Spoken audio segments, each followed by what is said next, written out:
Buenos días, buenas tardes, buenas noches. Continuamos entrevistando a personajes importantes del país. Esta noche vamos a conversar con el ingeniero comercial Carlos Arabascal. Buenas noches, Carlos. Qué gusto contactarme con usted para conversar sobre la economía, sobre la política y los temas que nos permite el tiempo que vamos a tener esta entrevista. Buenas noches, Carlos. Jacinto, muy buenas noches y como dice usted, buenos días, buenas tardes y buenas noches. Y encantado de poderlo atender y atento a sus preguntas.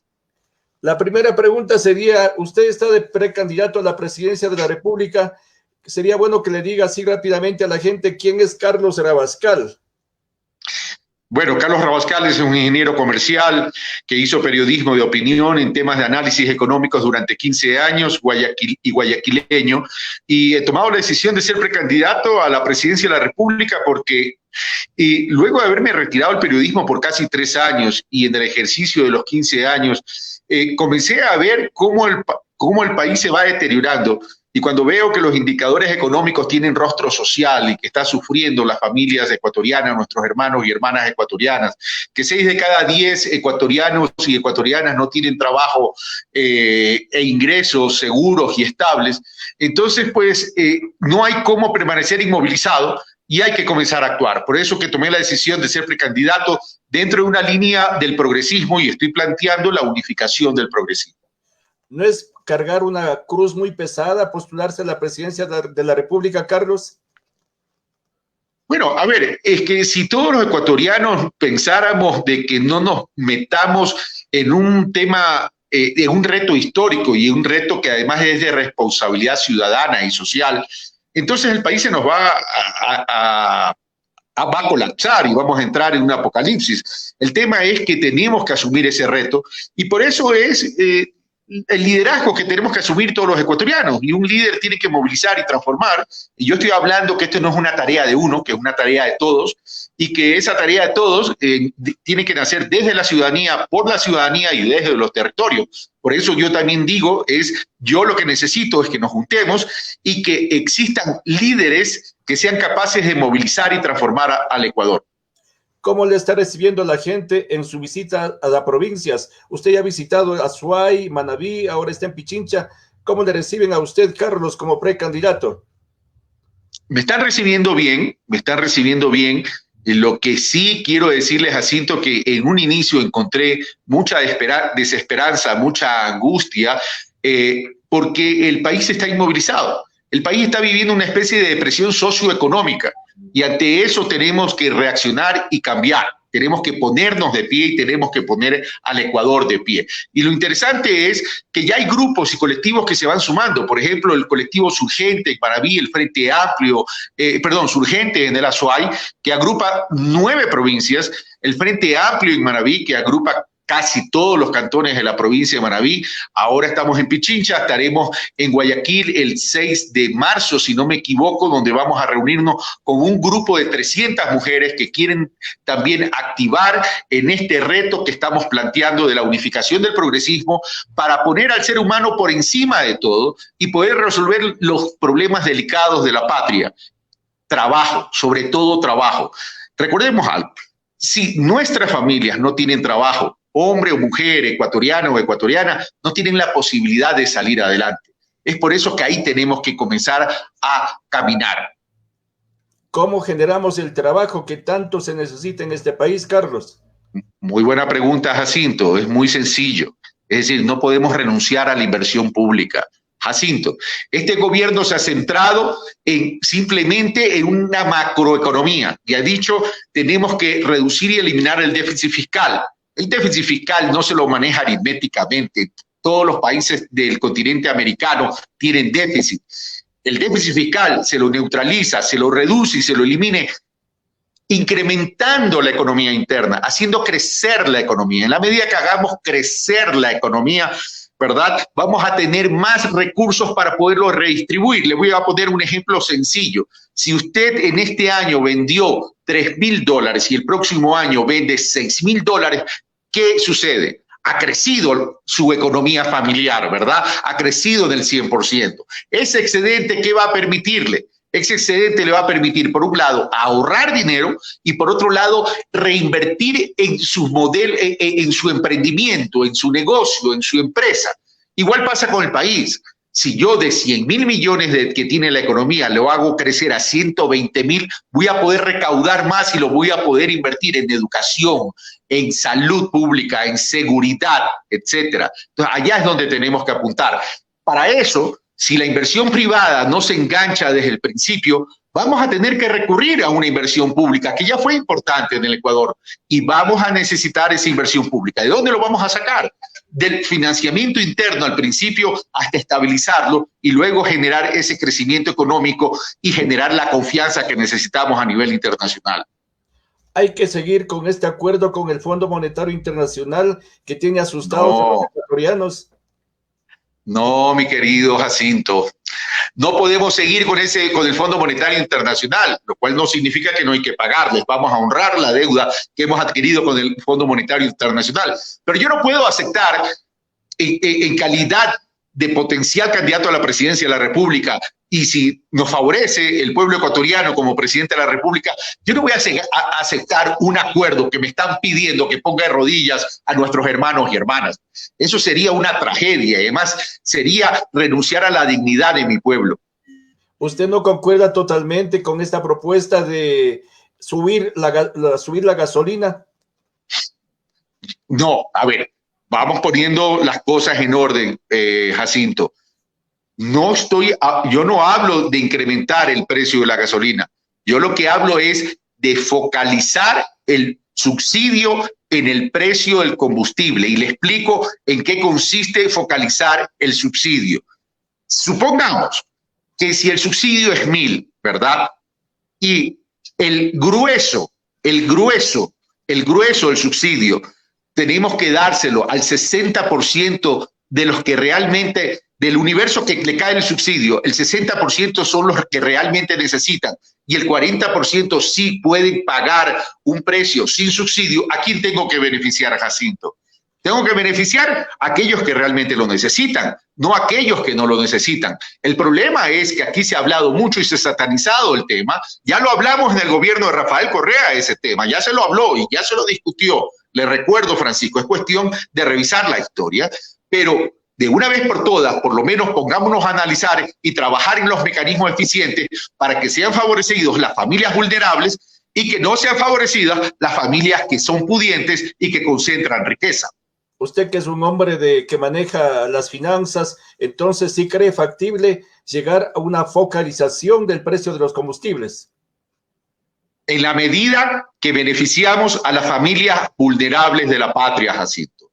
Si vamos a focalizar en función de asegurarnos que ese subsidio llega a las familias vulnerables de la patria, que son los más pobres, sí. Si vemos que eso no puede llegar, no vamos a hacerlo. Pero yo lo que quiero es sincerar al país, y en ese sentido es favorecer a los pobres y que los que tengan recursos y que sean pudientes no se beneficien de algo que no tengan legitimidad, porque no les corresponde.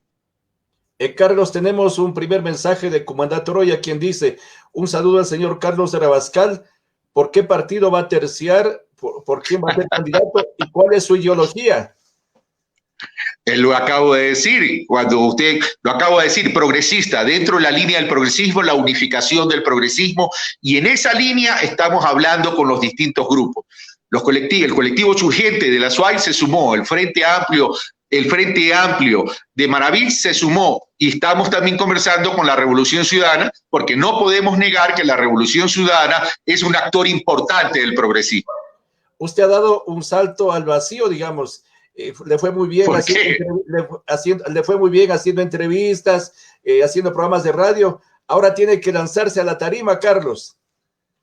A ver, pero lanzarse a trabajar y en servicio de mi pueblo y de mi patria no es lanzarse al vacío, pues mi querido Jacinto, no sea escéptico ni pesimista, si no nadie lo haría. Yo lo que quiero es trabajar, yo quiero caminar junto con la ciudadanía, con el ciudadano y con la ciudadana, juntos desde los territorios. Por eso he dicho también, llegó el momento de los territorios, llegó el momento de gobernar desde los territorios por y para la ciudadanía, trabajando también y brindándoles autonomía, tema que ya está en la Constitución de la República a través de la regionalización, temas que vamos a tener que fortalecer también. Fortalecer la economía popular y solidaria, ya no desde la teorización y del marco institucional, sino también desde los efectos prácticos, desde la asociatividad. Por ejemplo, recorrí Manabí y me dicen en Manabí tenemos una sola cosecha de maíz al año. ¿Por qué tienen una sola cosecha de maíz al año? Porque se están muriendo de sed junto a la fuente. Nuestras tierras productivas no tienen agua para riego. Entonces, evidentemente, tienen una sola cosecha al año. Pero si hacemos lo que se debió haber hecho, los canales de riego, y en vez de tener una cosecha al año, tienen 2 o 3, ¿qué estoy haciendo? Activando la economía interna y estoy favoreciendo los ingresos en 2 veces o en 3 veces la economía de cada uno de los individuos. Pero si a su vez generamos asociatividad, ¿verdad? Generamos economía de escala, bajamos los costos y tenemos una producción potente. Pero también se me quejaban en Manabí. Se me quejaban en el sentido de que el productor cae en manos del intermediario. ¿Dónde funciona la asociatividad? Donde el productor maneje producción, cosecha, distribución y comercialización. Si ponemos centros de acopios de forma estratégica en los distintos territorios y los administran ellos y no un burócrata de la capital o de otra ciudad, entonces van a ser ellos los mismos que puedan administrar toda la economía circular de ese modelo de negocio, que es el emprendimiento que ellos tengan a través de la economía popular y solidaria. ¿Cómo aseguramos el financiamiento? A través de la recuperación y el fortalecimiento del cooperativismo y a través de una banca pública eficiente, eficaz y oportuna, que sea solidaria con las necesidades de la gente. ¿Ha pensado tal vez conversar con los indígenas también? Los pueblos y nacionalidades indígenas, Jacinto, son parte del Ecuador. Son pueblos ancestrales a los cuales yo respeto mucho. Y hay que también reivindicar su dignidad. Por supuesto que voy a conversar con ellos. ¿Usted va a caminar por todo el Ecuador, Carlos? Estamos caminando bueno, lo he caminado antes de la precandidatura, ¿no? Cuando era un ciudadano común, pero ahora lo estoy comenzando a caminar ya desde otro rol. ¿Conoce todo el país? Entonces usted, Carlos, con su trabajo de periodista, debe haber visitado todo el país. He visitado todo el país, pero tengo que confesarle que todavía no conozco Galápagos, donde tengo que ir. Tiene que ir a Galápagos y también a todos los rincones de la patria donde deben escuchar su mensaje. Pero claro, por supuesto, esa es la tarea que nos hemos puesto, recorrer todos los territorios, Cuando voy a Manabí, por ejemplo, la Azuay, no es que me quedo en Cuenca, en Azuay, o me quedo en Manta o en Puerto Viejo, recorro los cantones y las parroquias rurales. Por ejemplo, Jacinto, en Convento, una parroquia rural del cantón Chone, ¿qué pasa? Llego allá. Además de los problemas de la cosecha, además de la falta de riego, me dicen, hay una escuela del siglo XXI que está terminada y está ahí. Voy a visitar la escuela. La escuela sin niños, sin niñas, con candado y con el monte creciendo, prácticamente tapando la mitad de la escuela. ¿Usted cree que es justo que por el odio político que se ha construido en el Ecuador, nuestros niños y niñas sean las víctimas? Eso yo no lo puedo permitir. Y ante eso yo reacciono, Jacinto. ¿Cómo califica la gestión de este gobierno de Lenín Moreno, Carlos?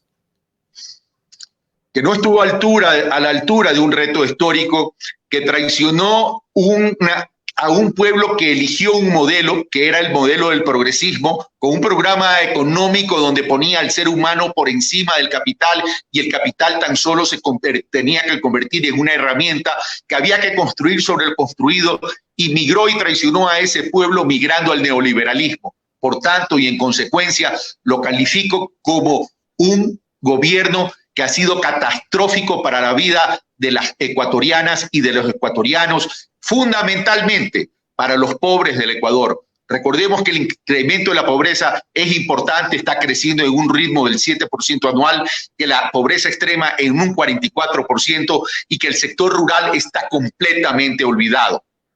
Carlos, ¿qué le parece estas propuestas del gobierno de querer privatizar las grandes empresas, los teléfonos, las eléctricas, incluso el Banco del Pacífico? Jacinto, eso es poco todavía.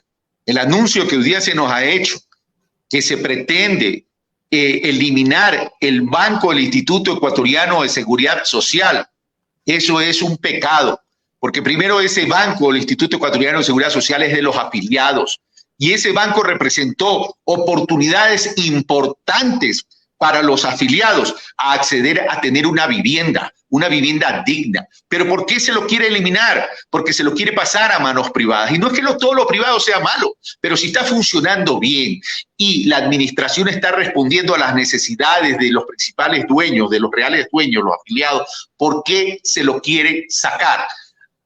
Mire, en esto hay algo que tenemos que pensar, en recuperar lo público, porque aquí se trata que lo público tiene que generar un beneficio de carácter social, que no necesariamente se traduce en términos monetarios, sino que se traduce en términos de servicio para ir cerrando brechas de pobreza, brechas habitacionales, brechas culturales, brechas sociales, brechas económicas, brechas de todo tipo.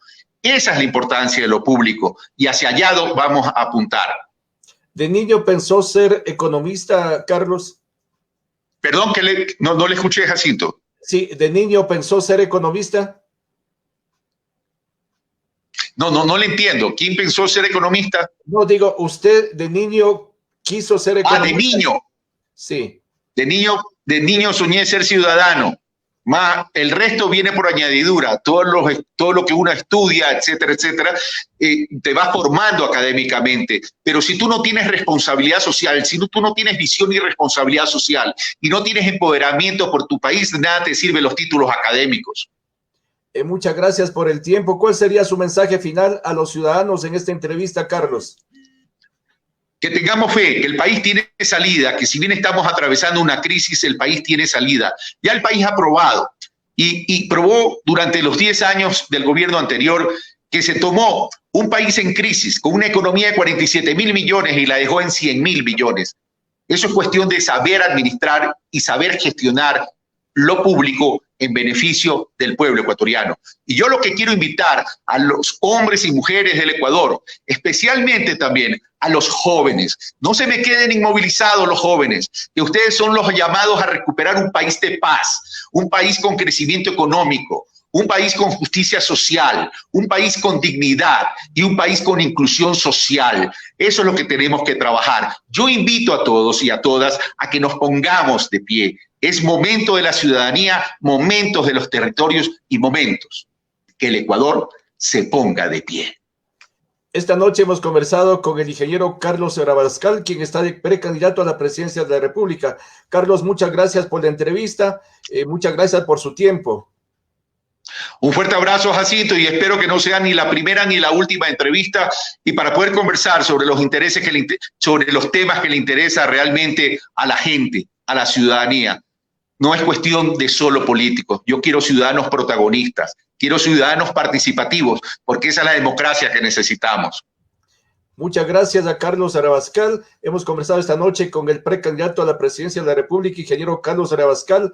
A las personas que han visto la entrevista, les invitamos también a compartirla.